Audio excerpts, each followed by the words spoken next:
The ancient machine hummed with power as another group of young aliens stepped forward for their life-changing moment. Alex Reed watched from the back of the line, sweating slightly in the recycled air of the assessment chamber. Around him, creatures from dozens of worlds chatted nervously in their native languages, creating a symphony of clicks, whistles, and harmonics that would have been impossible on any single planet. The evaluator stood at the center of the vast circular room like a metallic temple. Its crystalline surface pulsed with soft blue light, and energy tendrils danced across its smooth exterior. Nobody knew exactly how old it was, but rumors said the Forerunners had built it before they vanished from the galaxy. What everyone did know was simple: the machine never made mistakes. Next, called Commander Thrix, her forearms working different control panels simultaneously. Her pale Altarian skin shimmered under the chamber lights as she processed the steady stream of data from each scan. Behind her, Dr. Nira took notes on a floating tablet, her large Centaurian eyes tracking every detail of the proceedings. A tall creature with metallic skin stepped into the scanning circle. The evaluator's light intensified, washing over the being for exactly 3 seconds. Then words appeared in the air above the machine in glowing letters. Quantum Engineer, Specialization. Dimensional Mathematics, Probability of Academy Success 94%. The metallic being smiled with satisfaction and moved to join a group of similarly classified cadets. Alex had been watching this process for 2 hours now, and it was always the same. 3 seconds, classification, move along. The machine seemed to know everything about each species before they even stepped into the circle. A small furry creature bounded forward next, its 6 legs carrying it quickly to the scanning point. Again, 3 seconds. Diplomatic Corps, Specialization Interspecies Mediation, Probability of Academy Success 89%. The creature chittered happily and scampered away. Alex moved forward in line, now only a dozen beings away from his turn. His hands felt clammy inside his regulation uniform gloves. Unlike most of the other cadets, he had no idea what classification to expect. Humans were new to the Galactic Defense Academy. In fact, Alex was only the 3rd human ever to apply for admission. The first human cadet had been classified as Tactical Support, Specialization. Equipment Maintenance, Probability of Academy Success 67%. The second had received Communications Officer, Specialization Signal Analysis, Probability of Academy Success 71%. Neither classification had been particularly impressive, but they had both graduated and now served on minor patrol vessels in quiet sectors of the galaxy. A crystalline being stepped forward, its translucent body refracting the scanner light into rainbow patterns. 3 seconds later, Strategic Analyst, Specialization, Probability Calculations, Probability of Academy Success 91%. The being's internal light pulsed with pleasure as it joined the high achievement group. Alex wondered what made humans special, if anything. They were not the strongest species in the galaxy, nor the smartest, nor the fastest. They had no natural telepathic abilities, could not breathe in hostile atmospheres, and required more sleep than most other spacefaring races. Their homeworld was unremarkable, located in a spiral arm that most galactic maps labeled as Frontier Territory. Next, Commander Thrix called again. A reptilian cadet slithered forward, scales gleaming. 3 seconds. Assault Specialist, Specialization Close Combat, Probability of Academy Success 88%. The reptile hissed approvingly and joined the combat group. Alex was now 5th in line. His stomach churned as he watched the perfect rhythm of the assessment process. Every being that had been scanned today had received their classification within those same 3 seconds. The machine worked with mechanical precision that had been tested over thousands of years and millions of cadets. A winged creature fluttered to the scanning point, hovering gracefully in the air. 3 seconds. Navigation Officer, Specialization, Stellar Cartography, Probability of Academy Success, 85%. Wings spread wide with pride as it flew to its designated group, 4th in line now. Alex tried to calm his breathing, but his heart kept racing. What if the machine couldn't classify him at all? What if humans were too primitive for the evaluator to understand? He had heard stories of beings who were rejected outright, their biology too alien or their psychology too unstable for military service. A graceful humanoid with silver skin stepped into the circle. 3 seconds. Medical officer, specialization, xenobiology, probability of academy success, 93%. The being nodded serenely and glided away, third in line. Alex could see Commander Thrix more clearly now.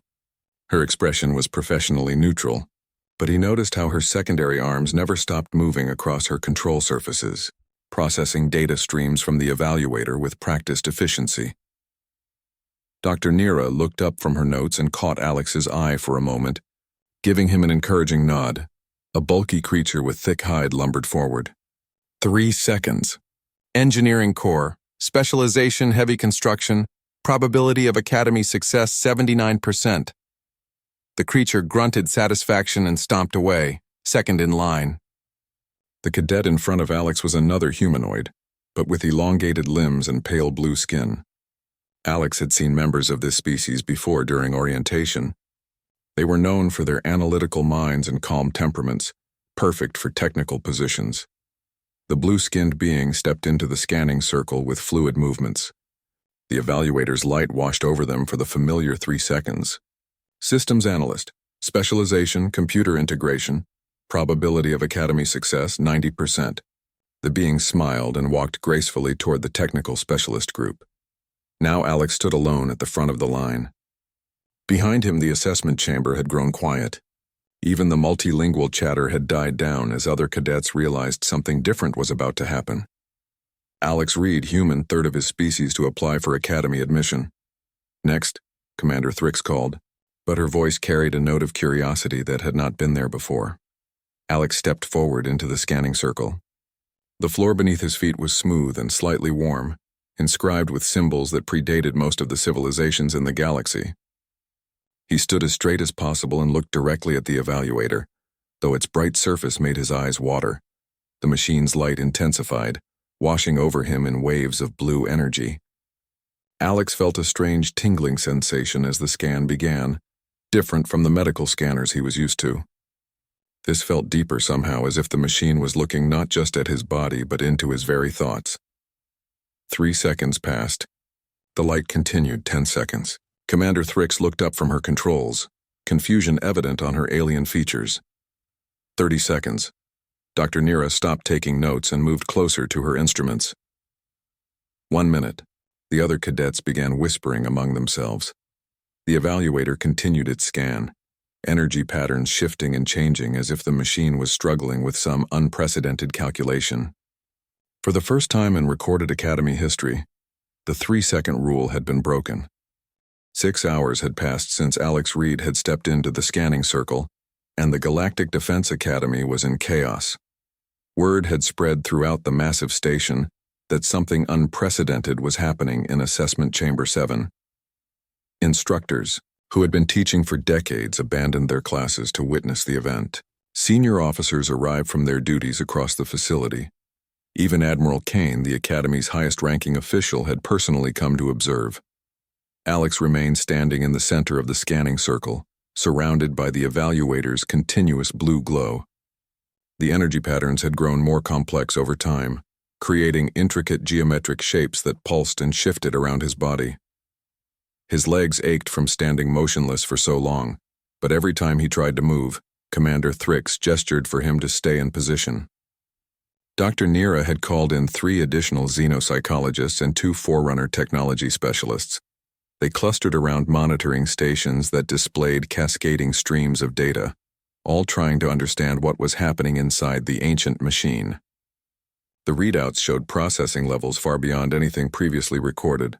The evaluator is accessing memory cores that have been dormant for millennia, reported Dr. Bass, a Centaurian expert in Forerunner archaeology.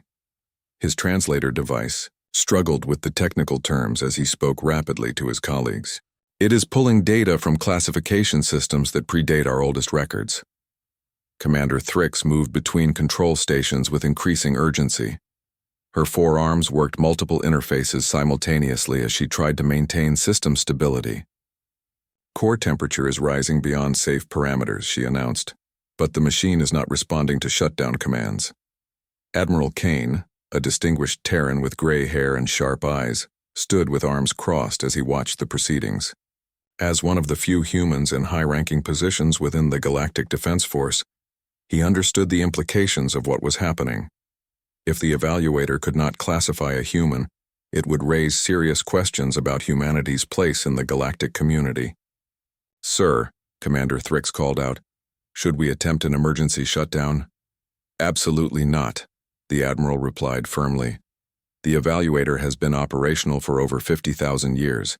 If it needs time to process this classification, we give it time." A junior technician at a monitoring station suddenly straightened.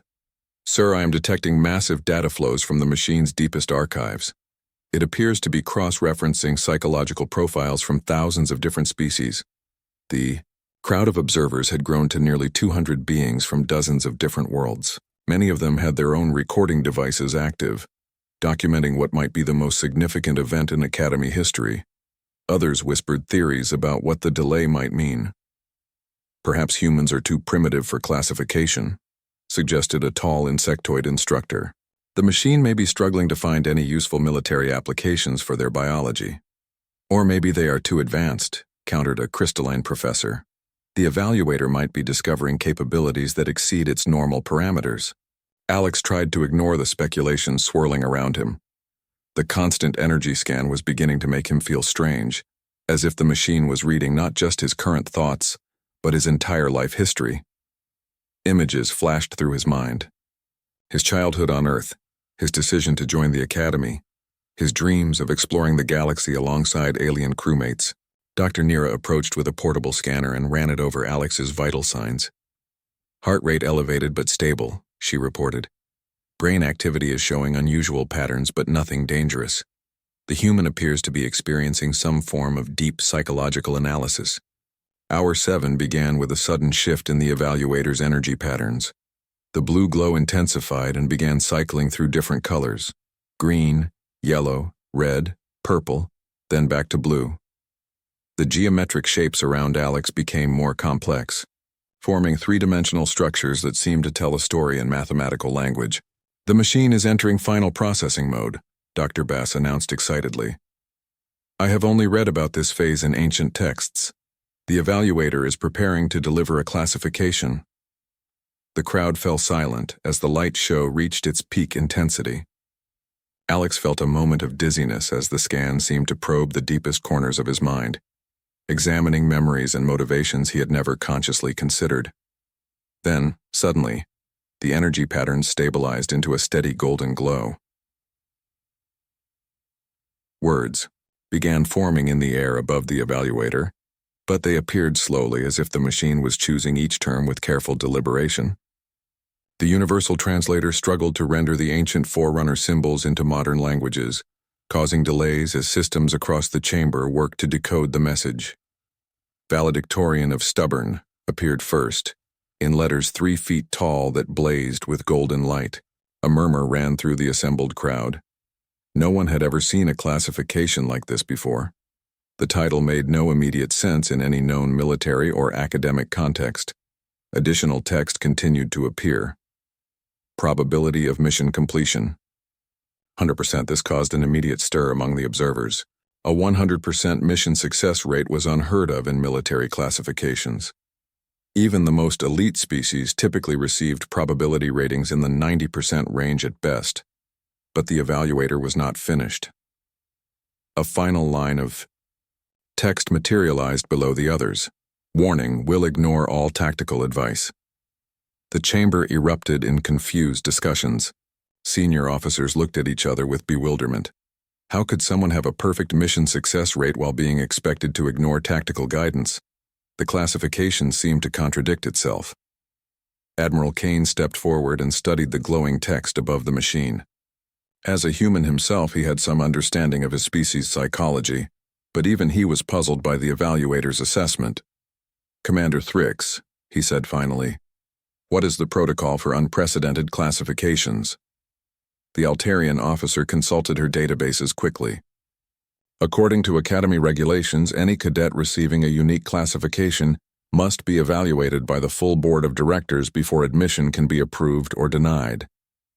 Dr. Nira was recording everything with her instruments, her large eyes wide with scientific excitement. "This is remarkable," she said to her colleagues. "The evaluator has essentially created a new category of military personnel. The implications for xenopsychology are enormous." Alex finally stepped out of the scanning circle as the golden glow faded from the machine. His legs were unsteady after standing motionless for so long, but he felt oddly energized by the experience. The classification displayed above him seemed both foreign and familiar at the same time. "Valedictorian of stubborn," he read aloud, testing how the words sounded. Around him, the crowd continued their animated discussions in dozens of languages. A small group of the other human cadets who had been waiting to be assessed pushed through the crowd to reach Alex. "What does it mean?" asked Beth, a woman from the European Federation on Earth. "What did the machine see in you that was different?" Alex shook his head honestly. "I have no idea. I just stood there and tried not to fall over." Commander Thrix approached with a formal data pad. "Cadet Reed, you are to report to Admiral Kane's office at 800 hours tomorrow for extended evaluation. Until the board of directors can review your case, you are assigned to temporary quarters in the candidate housing section." As the crowd began to disperse, Alex noticed that many of the alien cadets were staring at him with expressions ranging from curiosity to suspicion. He had become something unprecedented in the Academy's long history, and nobody quite knew what that meant for the future. The evaluator had gone dormant again, its surface returning to the familiar blue glow that had greeted thousands of candidates before him. But something had changed in the ancient machine's memory banks, a new classification that would force the galaxy to reconsider what they thought they knew about humans. 3 months into his academy training, Alex Reed had become the most talked-about cadet in the facility's history, though not for reasons anyone had expected. The board of directors had eventually approved his admission, partly out of curiosity and partly because his classification guaranteed mission success. However, they had assigned him to an experimental training program designed specifically for his unique psychological profile. Alex was the only student in most of his classes, working with instructors who had no idea how to teach someone classified as valedictorian of stubborn. His daily routine began in the combat simulation laboratory, where Lieutenant Voss, a veteran draconian warrior, attempted to teach him basic military tactics. The reptilian instructor had fought in 12 major conflicts and possessed natural armor that could deflect energy weapons. He was not accustomed to students who questioned every tactical doctrine. The primary objective in any engagement is to minimize casualties while achieving mission goals, Lieutenant Voss explained for the 20th time that week. His forked tongue flicked out in frustration as he gestured at the holographic battlefield display. Therefore, when facing a superior force, the logical response is strategic withdrawal. Alex studied the simulation, which showed a small squad trapped in a valley by enemy forces holding the high ground. Every tactical manual in the galaxy agreed that retreat was the only sensible option. "But what if retreat means the mission fails?" he asked. "Then the mission was poorly planned from the beginning," the lieutenant replied sharply. "A good commander never puts his forces in an unwinnable situation." "But sometimes situations change," Alex persisted. "What if retreating means other people die? What if the mission is too important to abandon?" Lieutenant Voss's scales rippled with annoyance. "Cadet Reed, military doctrine exists for a reason. It has been developed over thousands of years of warfare by the greatest strategic minds in the galaxy. Your job is to learn it, not to question it." Alex nodded, but the instructor could see in his eyes that the lesson had not been absorbed. The human would memorize the tactical principles for his exams, but when faced with actual decisions, he would follow some other internal logic that seemed to ignore conventional wisdom entirely. After combat class, Alex joined 3 other cadets for small unit exercises. This was where his reputation had truly been established, though his teammates were never quite sure whether to be impressed or terrified by his approach to problem-solving. Bolt was a crystalline being from the silicate worlds, methodical and precise in everything he did. His species thought in mathematical terms and rarely acted without careful calculation. Red was a canine from the wolf systems, aggressive and straightforward, bred for loyalty and combat effectiveness. Sage came from Vega Prime, where her people had evolved powerful telepathic abilities that made them natural strategists and coordinators. Together, they made an effective team by conventional standards. Bolt provided technical expertise and careful planning, Red brought tactical aggression and combat skills. Sage offered coordination and strategic insight. Alex, according to all their instructors, should have been the weak link. Instead, their training unit had achieved a perfect record over 3 months of exercises. Today's scenario involves a hostage rescue on a space station, announced Instructor Prime, a mechanical being whose electronic voice echoed in the simulation chamber. The facility is controlled by terrorists who have threatened to execute prisoners if any rescue attempt is detected. Standard protocol requires careful surveillance, detailed planning, and precise execution. The team gathered around a holographic display showing the station's layout. Sage closed her eyes and extended her telepathic senses, probing for mental patterns that might reveal enemy positions. Bolt calculated optimal approach vectors and equipment requirements. Red studied the tactical challenges and defensive positions. Alex looked at the display for 30 seconds, then stood up. "Okay, let's go," he said. His teammates stared at him. "Go where?" Bolt asked, his crystalline structure flickering with confusion. "We have not completed our reconnaissance phase." "We need at least 2 hours for proper planning," Sage added. "This is a complex operation requiring careful coordination." "The simulation parameters indicate 17 hostiles with advanced weaponry," Red growled. "Rushing in without preparation is suicide." Alex was already putting on his equipment harness. "Look, while we are sitting here planning, the terrorists might decide to start killing hostages. Every minute we wait is a minute those people are in danger." "But the tactical doctrine clearly states," Bolt began. "I know what the doctrine states," Alex interrupted. "But sometimes you cannot plan for everything. Sometimes you just have to trust that you can figure it out as you go." Before his teammates could object further, Alex activated the simulation and stepped through the portal into the virtual space station. Emergency lighting cast red shadows down empty corridors as he moved quickly toward the central hub, where intelligence suggested the hostages were being held. Behind him, he could hear his teammates scrambling to catch up, their careful plans abandoned in favor of reactive support. This had become a familiar pattern in their exercises. Alex would make what appeared to be a reckless decision, forcing the others to adapt and improvise in ways that conventional training had never prepared them for. The simulation unfolded in a series of chaotic encounters. Alex's team encountered enemy forces in situations that no tactical manual had ever described. When their planned approach routes were blocked, Alex simply found new ones. When their equipment failed, he improvised alternatives. When the terrorists adapted to their tactics, he changed the entire plan without consulting anyone. Sage found herself coordinating actions she could never have predicted.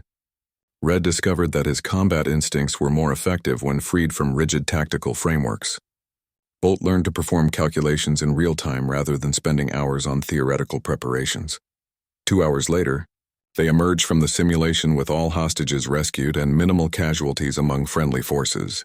According to the scoring system, they had achieved perfect results despite violating virtually every standard operating procedure in the Academy database. Instructor Prime reviewed the exercise recordings with electronic bewilderment. "This outcome should not have been possible given your tactical approach," he announced. "Your success rate was 100%, but your methods were completely irregular." After the simulation, Alex's teammates gathered in their dormitory common area to discuss what had happened. They had been working together for months now, but none of them fully understood how their human partner's mind worked. "You never follow the plans we make," Sage said, her telepathic abilities picking up Alex's emotional state. "But somehow your instincts lead us to success every time." "It is statistically improbable," Bolt added, his crystalline form dimming as he processed the data. "Your approach appears random, yet it consistently produces optimal results." Red was more direct in his analysis. "You fight like my pack brothers," he said. "When the hunting is difficult, we do not waste time with elaborate strategies. We trust our instincts and adapt to whatever happens." Alex considered their observations while he cleaned his equipment. "I think humans just have a hard time accepting that something cannot be done," he said finally. "When everyone else sees an impossible situation, we see a puzzle that needs solving. But what happens when you encounter a truly impossible situation?" Sage asked. "What happens when stubborn determination is not enough?" Alex smiled as he put away his gear. "I guess we will find out when that happens. But so far, I have not met a problem that could not be solved if you refuse to give up on it. His teammates exchanged glances that carried meaning across species boundaries. They were beginning to understand that their human partner represented something new in galactic military thinking, something that conventional training could not prepare them for. Whether that was good or bad remained to be seen, but there was no doubt that Alex Reed was changing the way they thought about impossible odds. The distress signal reached the Academy at 0347 hours on a Tuesday morning, cutting through normal communications with the urgent, priority code that meant lives were in immediate danger. Research. Station Delta 9 had been conducting deep space experiments in the Outer Rim territories when something had gone catastrophically wrong. The automated message was brief and terrifying. Under attack by unknown hostiles. Conventional defenses ineffective. Request immediate military assistance. Estimate 6 hours remaining before complete facility loss. Admiral Kane stood in the Academy's command center, surrounded by holographic displays showing the station's remote location beyond the edge of civilized space. The facility housed over 300 scientists and support staff from a dozen different species, all working on projects classified at the highest levels of galactic security. What forces do we have available for immediate deployment? He asked Commander Thrix, who was coordinating response efforts from multiple communication stations. The Altarian officer's forearms moved across control surfaces as she compiled data from across the galaxy. Sir, all primary fleet assets are engaged in Operation Stellar Shield along the hegemony border. The nearest available cruiser is 18 hours away at maximum acceleration. What about Academy training vessels? Admiral Kane pressed. Anything with sufficient range and firepower? 3 ships are currently available, Commander Thrix replied, highlighting them on the tactical display. But sir, they are all assigned to advanced training missions with senior cadets. None of the crews have combat experience. The Admiral studied the display grimly. Research Station Delta 9 was too far from any major military base for conventional rescue. The Academy's training ships were the only assets that could reach the facility before it was completely overrun. It was a desperate gamble, but the alternative was abandoning 300 beings to whatever unknown enemy had attacked them. Launch all 3 vessels immediately, he ordered. Assign the most experienced senior cadets to command positions. Over the next 4 hours, the Academy mobilized its resources for an unprecedented rescue mission. The 3 training vessels departed with their best graduate students in charge, supported by seasoned instructors who had volunteered for the dangerous assignment. Alex learned about the emergency when Bolt burst into their dormitory room, his crystalline structure blazing with agitated light patterns. There is a rescue mission, he announced in his mathematical way of speaking. The advanced cadets have departed to assist a research station under attack. Who is attacking them? Alex asked, immediately alert despite having been asleep moments before. Unknown hostiles, Bolt replied. The enemy appears to be using unconventional tactics that are defeating standard defensive measures. Alex was pulling on his uniform before Bolt finished speaking. Something about the situation felt wrong to him, though he could not explain why. A research station with modern defenses should have been able to hold off most attackers long enough for help to arrive. If their conventional measures were failing, it meant they were facing something genuinely dangerous. Red and Sage found them in the corridor as they headed toward the command center. The canine's enhanced hearing had picked up unusual activity throughout the station, while Sage's telepathic abilities were detecting elevated stress levels from beings across the facility. Something big is happening, Red growled, his pack instincts making him restless. I can smell fear and preparation for battle. Sage nodded, her large eyes reflecting concern. The emotional atmosphere has changed dramatically in the past hour. Even the instructors are afraid of something. They reached the command center as the first reports were coming back from the rescue mission. The initial news was devastating. All 3 Academy vessels had encountered the enemy and been forced to retreat after taking heavy casualties. Whatever was attacking the research station possessed capabilities that exceeded anything in the training manuals. Admiral, Kane stood with his hands clenched behind his back as he listened to the debriefing reports from the surviving senior cadets. They anticipated every tactical approach, reported Lieutenant Commander Hayes, a human graduate student whose voice shook with exhaustion and defeat. Every time we tried a flanking maneuver, They were already positioned to counter it. Every time we attempted a direct assault, they had prepared exactly the right defenses. "What kind of enemy are we dealing with?" the Admiral asked. "Unknown, sir. They appear to be using some form of predictive technology that allows them to counter our strategies before we can implement them. It is unlike anything we have encountered before." Dr. Nira approached the command group with her analysis tablet in hand. "Sir, I have been reviewing the tactical reports from all 3 vessels. The enemy appears to be responding to our forces as if they can predict human tactical thinking with perfect accuracy." "Impossible," said Commander Thrix. "No artificial intelligence system is capable of that level of prediction." "Unless," Dr. Nira continued, "they are not using artificial intelligence. What if they are some form of collective consciousness that can process multiple strategic possibilities simultaneously?" The implications of her suggestion sent a chill through the command center. A hive-minded enemy that could think through every possible tactical scenario would be nearly impossible to defeat using conventional military doctrine. They would always be one step ahead of any planned assault. Admiral Kane turned to study the tactical displays showing Research Station Delta 9's deteriorating situation. The facility's automated systems were still broadcasting, but the updates painted an increasingly desperate picture. Life support was failing in several sections, and the enemy was systematically breaking through defensive barriers. "Sir," Alex said, stepping forward from where he had been standing with his teammates, "I request permission to volunteer for the rescue mission." Every officer in the command center turned to stare at the first-year cadet who had just made an unprecedented request. Combat missions were restricted to senior students and graduates. First-year cadets were not even qualified to serve on active duty vessels. "Cadet Reed," Admiral Kane said carefully, "you are not authorized for combat operations. This is a mission for experienced personnel only." "With respect, sir, experienced personnel have already tried and failed," Alex replied. "Maybe it is time to try something different." Commander Thrix activated her translation systems to make sure she had understood correctly. "Are you suggesting that first-year cadets could succeed where senior graduates have failed?" "I am suggesting that if the enemy can predict conventional tactical thinking, then maybe we need to use unconventional tactical thinking," Alex said. "My team has been training together for months. We have never failed a mission, even when instructors said our approach was impossible." Red stepped forward to stand beside Alex, his loyalty to his packmate overriding military protocol. "Where he goes, I go," he growled. Bolt and Sage exchanged a look that transcended species boundaries. They had learned to trust Alex's instincts even when they defied logic. "We volunteer as well," Sage announced, speaking for both of them. The command center fell silent as Admiral Kane considered their request. These were first-year cadets with no combat experience, requesting permission to attempt a rescue mission that had already defeated the Academy's best graduates.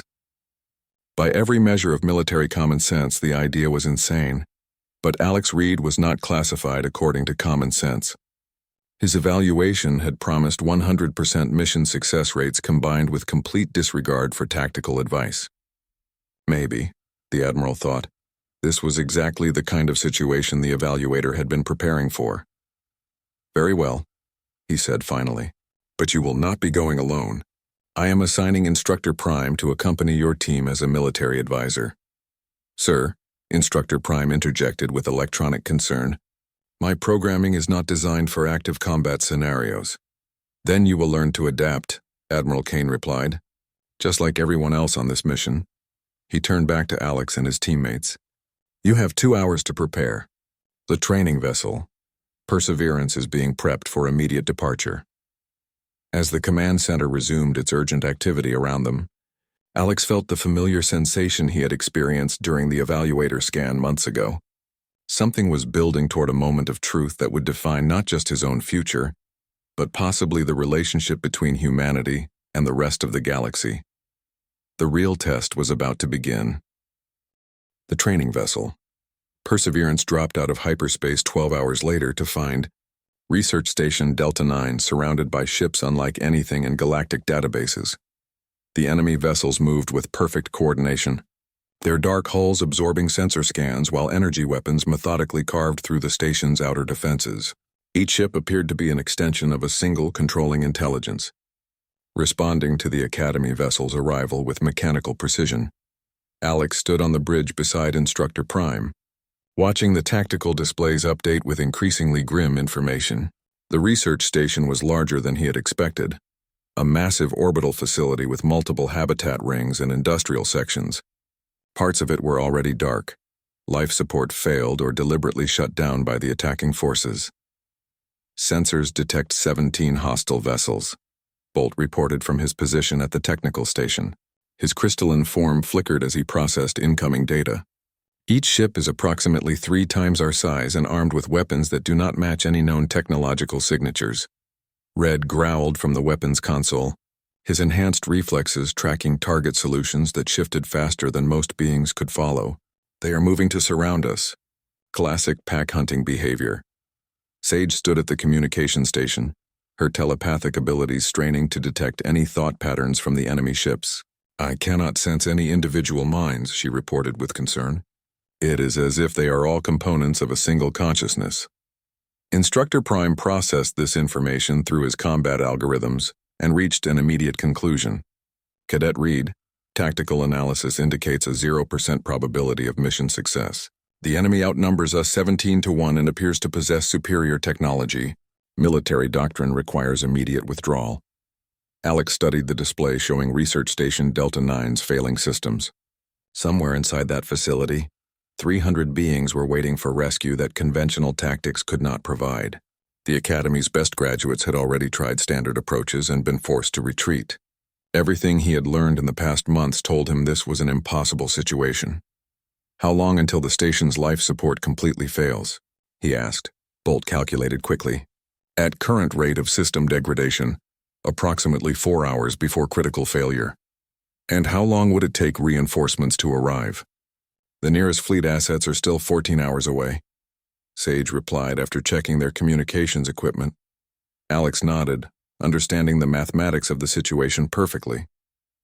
In 10 hours, everyone on that research station would be dead unless something changed dramatically. Conventional rescue approaches had already failed, which meant conventional thinking was not going to solve this problem. "Instructor Prime," he said, "what would standard tactical doctrine recommend in this scenario?" The mechanical instructor's electronic voice carried undertones of confusion. "Standard doctrine would classify this as an unwinnable engagement, requiring strategic withdrawal and regrouping with superior forces, right? And the enemy has already demonstrated they can predict and counter standard tactical approaches. So if we do what doctrine recommends, we accomplish nothing except confirming their superiority." Alex turned to his teammates. "What if we do something they cannot predict because it makes no tactical sense?" Red's ears perked up with interest. "What do you have in mind?" Alex pointed at the tactical display. "Look at their formation. They are positioned to counter every logical approach to the station. They have superior numbers, superior firepower, and superior tactical intelligence. But what if we just ignore all of that and do the one thing no sane commander would ever attempt? Which is?"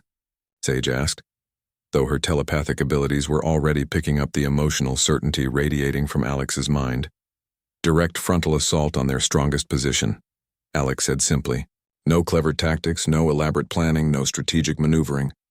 Just point our ship at the biggest enemy vessel and refuse to stop until we reach that station." The bridge fell silent except for the humming of ship systems. Instructor Prime's electronic brain processed this suggestion through every tactical database in his memory banks and found no precedent for such an approach. "Cadet Reed," he said finally, "that plan has a mathematical probability of success approaching 0. It violates every principle of space combat ever developed." "Exactly," Alex replied, "which means it is the one thing they cannot predict or prepare for." Before anyone could object further, Alex activated the ship's intercom system. "All hands, this is Cadet Reed. We are about to attempt something that has never been tried before. We are going to rescue those people through sheer determination and complete disregard for common sense. Prepare for sustained combat operations." Red grinned, showing teeth evolved for hunting. "Finally a plan, I understand." Alex took the pilot's position and began accelerating directly toward the enemy formation's center. The Perseverance was a training vessel, not a warship, but it possessed adequate shields and basic weapons systems. More importantly, it was crewed by beings who had learned to trust each other completely over months of impossible training scenarios. The enemy ships responded to their approach exactly as Instructor Prime's tactical programs had predicted. They adjusted formation to create overlapping fields of fire, positioned their most powerful vessels to intercept the Academy ship, and began charging weapon systems for maximum destructive effect. Incoming fire, Bolt announced as energy beams lanced across space toward their vessel. Shields holding at 80%. Alex did not attempt to dodge or maneuver defensively. Instead, he maintained course directly toward the largest enemy ship, while Red returned fire with everything their weapon systems could provide.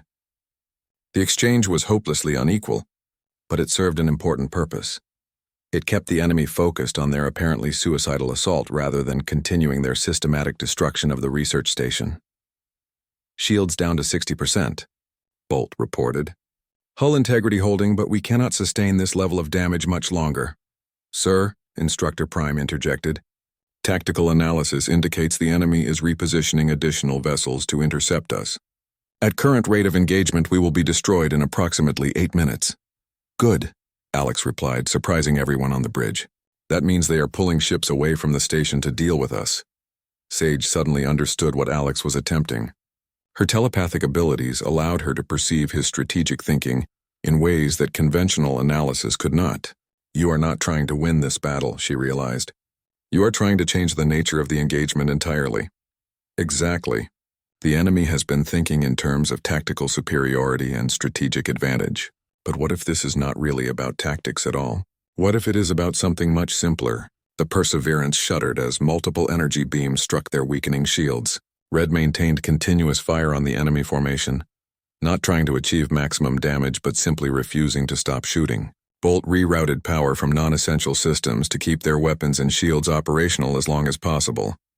Shields at 40%, Bolt announced. Multiple hull breaches on decks 3 and 5. Alex continued his direct approach toward the enemy formation's center, ignoring the increasing damage to their ship. Behind them, he could see on the tactical display that the research station's defensive systems were beginning to reactivate as enemy ships moved to intercept the Academy vessel. The station is launching escape pods, Sage reported excitedly. Some of the research staff are beginning evacuation procedures. Shields at 20%. We cannot maintain this approach much longer, Bolt warned. That was when the enemy made their first tactical mistake. Faced with an opponent who refused to behave according to predictable patterns, they began adapting their formation in real time. Ships that had been systematically dismantling the research station turned to engage the apparently mad Academy vessel that continued advancing despite taking catastrophic damage. Now, Alex said quietly. Red activated every emergency beacon and distress signal in their communications array, broadcasting on frequencies that would be detected throughout the local star system. Sage used her telepathic abilities to coordinate with any psychic beings aboard the research station, providing them with real-time updates on escape pod trajectories. Bolt began systematically overloading their ship's power systems in ways that would create maximum sensor interference. What are you doing? Instructor Prime demanded as his systems registered massive power fluctuations throughout the ship. Making sure they cannot ignore us, Alex replied as he pushed their engines beyond safe operating parameters. Making sure that every enemy ship in this system knows exactly where we are and what we are trying to do. The Perseverance began breaking apart under the concentrated fire of multiple enemy vessels, but Alex maintained course toward the research station even as hull plating peeled away from their ship. Red continued firing until their weapon systems failed completely. Bolt kept their shields operational until the power grid could no longer sustain the energy requirements. Life support failing, Sage reported as emergency lights flickered throughout the bridge. Hull integrity at critical levels. Escape pods ready? Alex asked. Ready, his teammates confirmed. Alex waited until the last possible moment, watching the tactical display as more research station personnel successfully evacuated, while enemy ships remained focused on destroying his apparently suicidal vessel. Then, as their ship finally began its final death spiral, he activated the evacuation sequence. 4 escape pods ejected from the dying Perseverance, each one programmed with different trajectories that would carry them toward the research station through paths the enemy could not efficiently intercept. The pods were small, fast, and equipped with minimal life support systems that would keep their occupants alive for several hours. As Alex watched through his pod's small viewport, He saw the enemy ships finally destroy their training vessel in a brilliant explosion. But by then, it was too late to prevent what the apparently pointless sacrifice had accomplished. The research station had successfully evacuated nearly half its personnel, and the enemy formation had been disrupted by their need to respond to an attack that made no tactical sense. Approaching Research Station Docking Bay 7, Bolt reported over their emergency communications. "Automated systems are guiding us in. Multiple enemy ships converging on our position," Red growled. "They have figured out what we were really trying to accomplish." Alex smiled as his escape pod settled into the station's docking bay. Around them, the facility's emergency systems were still operational, and the remaining research staff were continuing evacuation procedures that would save hundreds of lives. "Let them come," he said. "We are not done yet." The rescue fleet arrived at Research Station Delta 918, hours later to find something unprecedented in galactic military history. The enemy vessels that had seemed invincible against conventional tactics were gone, their coordinated formation broken by an assault that had defied every principle of space combat ever developed. The research station, while heavily damaged, was still operational with most of its personnel successfully evacuated to safe areas within the facility. Admiral Kane stood in the command center aboard the cruiser Determination, studying reports that seemed to contradict everything he understood about military strategy. According to the data, 4 first-year cadets and a training instructor had somehow accomplished what 3 vessels full of experienced graduates could not. "Sir," reported Captain Morris, the fleet's senior tactical officer, "we have completed our analysis of the battle recordings recovered from the station's sensors. The enemy withdrew after Cadet Reed's team established defensive positions within the facility and began what can only be described as guerrilla warfare." The Admiral reviewed the tactical displays showing the final phase of the engagement. After their ship had been destroyed and they had reached the station in escape pods, Alex and his teammates had continued fighting using improvised weapons and salvaged equipment. Instead of attempting to hold strategic positions, they had moved constantly throughout the facility, striking at enemy forces wherever they appeared weakest. The enemy's predictive capabilities appear to have been overwhelmed by the humans' refusal to follow any recognizable tactical pattern, continued Captain Morris. Every time they adapted to counter his team's actions, Cadet Reed would change approach entirely, often in ways that made no strategic sense. Dr. Nira approached with her analysis tablet, her large Centaurian eyes bright with scientific excitement. "Admiral, I have been studying the psychological profiles from this engagement. The enemy appears to be some form of collective intelligence that processes tactical scenarios through advanced probability calculations. However, they were unable to model behavior patterns that deliberately ignored logical self-preservation." Admiral Kane turned to study the holographic reconstruction of the battle. Alex's team had spent 12 hours inside the research station, moving through damaged corridors and collapsed sections, while enemy forces attempted to corner them. Instead of consolidating defensive positions or attempting coordinated strikes, they had simply refused to stop moving, refused to stop fighting, and refused to acknowledge that they were outnumbered and outgunned. "Where is Cadet Reed now?" the Admiral asked. "Medical bay, sir. He and his team sustained multiple injuries during the engagement, but none life-threatening. They are expected to make full recoveries within a few days."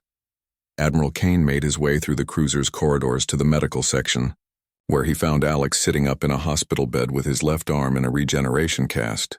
Bolt stood beside him, several cracks in his crystalline structure slowly healing under specialized treatment lamps. Red was sleeping in the next bed, his enhanced metabolism already repairing the damage from their ordeal. Sage sat in a chair nearby, her telepathic abilities still somewhat overwhelmed by the intense combat experiences of the past day. "Cadet Reed," the Admiral said as he entered the medical bay, "I believe congratulations are in order." Alex looked up with genuine surprise. "Sir, for what?" "For completing what may be the most successful rescue operation in Academy history," Admiral Kane replied. "Your team saved over 200 lives and defeated an enemy that had proven invulnerable to conventional tactics." "We just did what seemed necessary," Alex said, clearly uncomfortable with the praise. "Anyone would have done the same thing."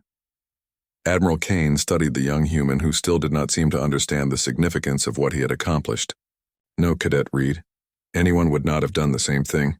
Most beings would have followed tactical doctrine, attempted logical strategies, and eventually retreated when faced with superior odds. You chose a different path. Over the following weeks, word of the Delta 9 rescue spread throughout the Galactic Defense Force. Military analysts studied the engagement recordings, trying to understand how first-year cadets had succeeded where experienced officers had failed.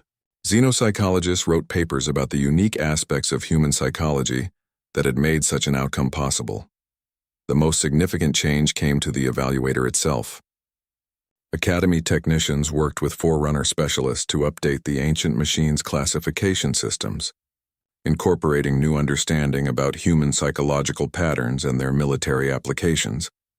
When the next group of human cadets arrived for assessment, they found a very different process waiting for them. The evaluator had been reprogrammed with extensive data about human stubborn persistence, their tendency to ignore impossible odds, and their unique approach to problem-solving under extreme pressure. Sarah Kim, a pilot from the Asian Federation, stepped into the scanning circle and immediately felt the familiar blue energy begin its analysis. But instead of the hours-long process that had greeted Alex months earlier, her classification appeared within the standard 3 seconds. Persistent Assault Specialist. Specialization: Impossible Missions. Probability of mission success: 95%. The next candidate, David Walsh from the European Union, received Stubborn Logistics Coordinator. Specialization: Resource Denial Operations. Probability of mission success: 92%. Maria Santos from South America was classified as Determined Combat Engineer. Specialization: Improvised Solutions. Probability of mission success: 94%. Admiral Kane observed these new assessments with satisfaction. The evaluator had learned to recognize and categorize the traits that made humans effective in military situations where conventional approaches failed. Stubborn persistence was no longer seen as a character flaw, but as a strategic asset that could be developed and deployed. Alex returned to his regular classes, but his curriculum had been expanded to include advanced courses in unconventional warfare, psychological operations, and crisis leadership.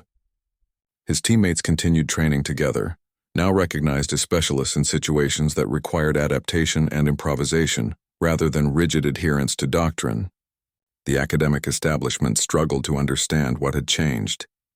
Lieutenant Voss, the draconian combat instructor, found himself revising lesson plans that had been unchanged for centuries.